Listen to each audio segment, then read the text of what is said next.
कि उसी समय में दुर्योधन ने विदुर जी का बहुत अपमान कर दिया, उन्हें बहुत अपमानित किया, भला बुरा कहा। सब कुछ सुनने के पश्चात विदुर जी का मन बहुत दुखी हो गया और विदुर जी चले जाते हैं तीर्थाटन के लिए। तत्पश्चात आगे कहते हुए बता रहे हैं व्यास जी, भगवान जब स्वधाम गमन करने वाले थे तो स्वधाम गमन करने से पूर्व उन्होंने उद्धव को तत्वज्ञान का उपदेश दिया था और कहा कि मेरे चले जाने के बाद इसको ले जाकर के मेरे काका विदुर को देना।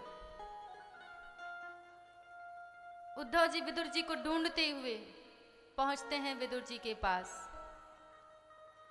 उद्धव जी विदुर जी को देख रहे हैं, विदुर जी उद्धव जी को देख रहे हैं। कैसे आगमन हुआ? विदुर जी उद्धव जी को आसन पर बैठाते हैं, हाथ जोड़ के निवेदन करते हैं कि मैं तो बड़ा भाग्यशाली हूँ कि आप मेरे पास आए, कहिए क्या मैं आपकी सेवा कर सकता हूँ। उद्धव जी ने कहा कि भाग्यशाली आप नहीं, भाग्यशाली मैं हूँ कि मुझे आपके दर्शन का लाभ हुआ, आपकी सेवा में मैं आ गया। विदुर जी कहते हैं ना ना ना, मैं तो दासी पुत्र हूँ। उद्धव जी ने कहा नहीं, आप दासी पुत्र नहीं है और आप कोई साधारण व्यक्ति भी नहीं है, क्योंकि भगवान जब स्वधाम गमन करने वाले थे तो स्वधाम गमन करने से पूर्व भगवान आपको याद कर रहे थे, और प्रभु जाने से पूर्व यदि किसी को याद करें तो वो कोई साधारण व्यक्ति नहीं हो सकता।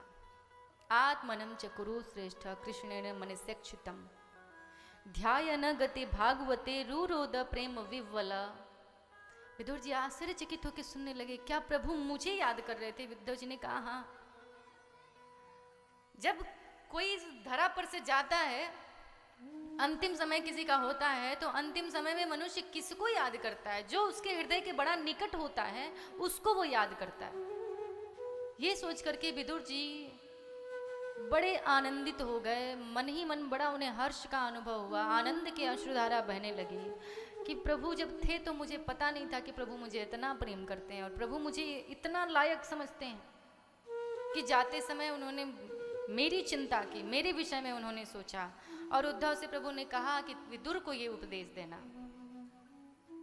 विदुर जी वो सारा उपदेश ग्रहण करते हैं। विदुर जी तत्पश्चात मैत्रेय ऋषि के आश्रम में जाते हैं। मैत्रेय ऋषि विदुर जी को कथा सुनाना प्रारंभ करते हैं। कथा सुनाते हुए कहते हैं कि सर्वप्रथम इस सृष्टि में जल ही जल था। एक बार भगवान नारायण की इच्छा हुई कि हम सृष्टि की रचना करेंगे। जैसे ही भगवान नारायण की इच्छा हुई, उनके नाभि से एक कमल निकला और कमल में से प्रकट हुए। कौन प्रकट हुए? तो छोटी सी बात है, सभी को मालूम होगी, ब्रह्मा जी। जब ब्रह्मा जी प्रकट हुए तो उन्होंने अपने दाहिने अंग से मनु को प्रकट किया और बाएं अंग से शत्रुपा को प्रकट किया। उन दोनों को आदेश दिया कि जाकर के सृष्टि की रचना करो। इन दोनों ने जब देखा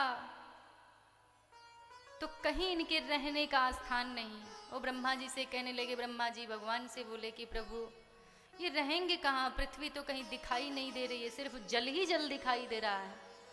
भगवान ध्यान लगाए तो उन्होंने देखा पृथ्वी तो थी, लेकिन एक हिरण्याक्ष नामक दैत्य इसको रसातल में लेकर के चला गया था।